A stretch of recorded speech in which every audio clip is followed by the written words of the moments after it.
Deadly train disaster, Big Bayou, 1993.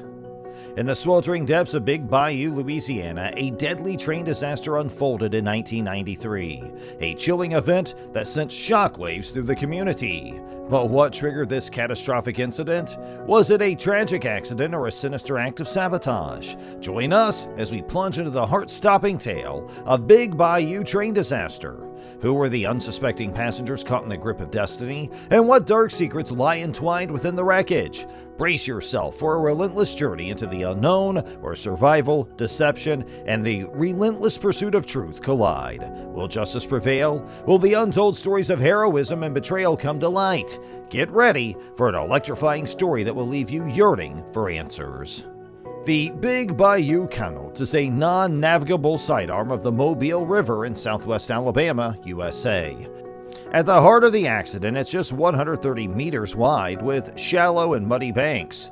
Moving upstream, it quickly loses more than half its width as it runs almost straight north via various switchbacks from there, creating a shortcut to a large bend in the Mobile River. It's crossed by the Big Bayou Canal Bridge, a three-part bridge owned by CSX Transportation, the main freight train operator in the eastern United States.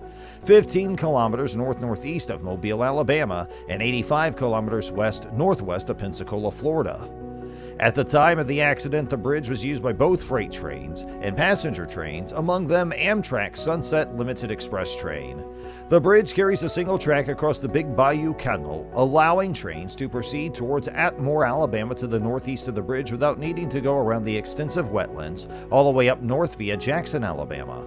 Like its neighboring bridges across the Mobile River and Tensas River, the Big Bayou Bridge was fitted with sensors to register the track's braking, meant to automatically stop trains in case of a sabotage or a bridge collapse. The 80-year-old bridge consisted of a 55-meter-long truss bridge on the southwest bank and a 64-meter-long wooden bridge on the northeast bank. Between the sections sat a 46-meter-long steel girder bridge sitting on a sole central support column. Originally, this section had been designed to swing open and allow boats to pass, but it had never received the equipment to move it. The section had also not been permanently connected to the other two sections, but an uninterrupted railway track had been laid across all three sections. On September 22, 1993, a tragic train derailment occurred on the CSX Transportation Big Bayou Canal Bridge near Mobile, Alabama. The accident was triggered by the collision of a tow of heavy barges with the rail bridge, causing the displacement of a span and deformation of the rails. This collision took place 8 minutes before the Amtrak train derailed. The incident resulted in the loss of 47 lives and left 103 others injured. It remains the deadliest train wreck in both Amtrak's history and Alabama's railway history, as well as the most severe rail disaster in the United States since the 1958 Newark Bay rail accident, which claimed the lives of 48 individuals.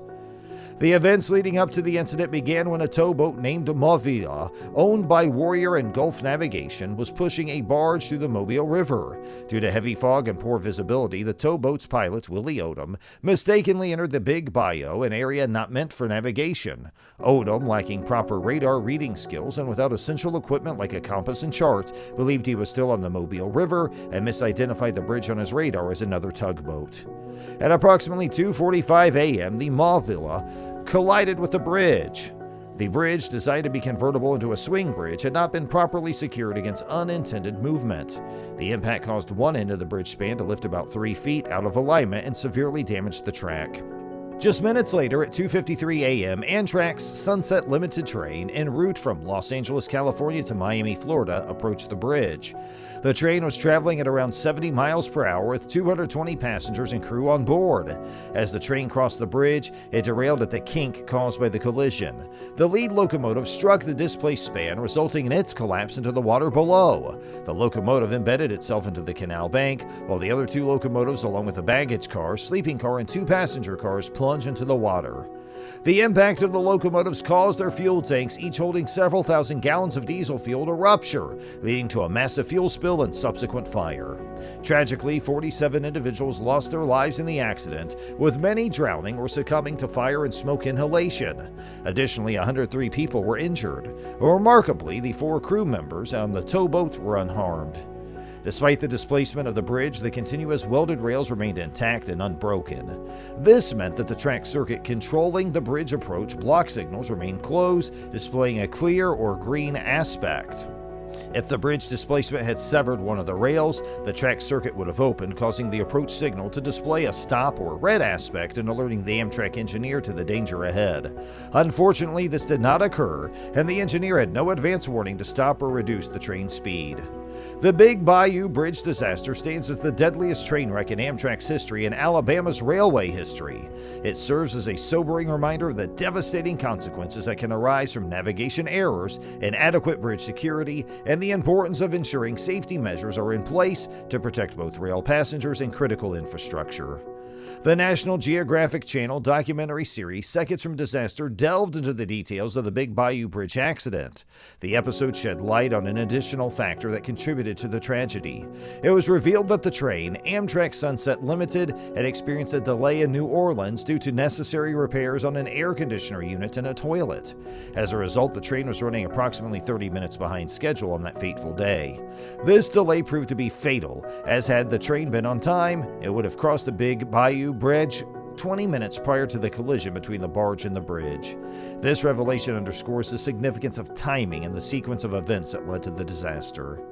Among the notable passengers involved in the Big Bayou Bridge accident were individuals who went on to share their unique stories. One such passenger was 11-year-old Andrea Chansey, a remarkable child with cerebral palsy who used a wheelchair. Tragically, both of her parents lost their lives in the crash, making her a symbol of resilience and hope.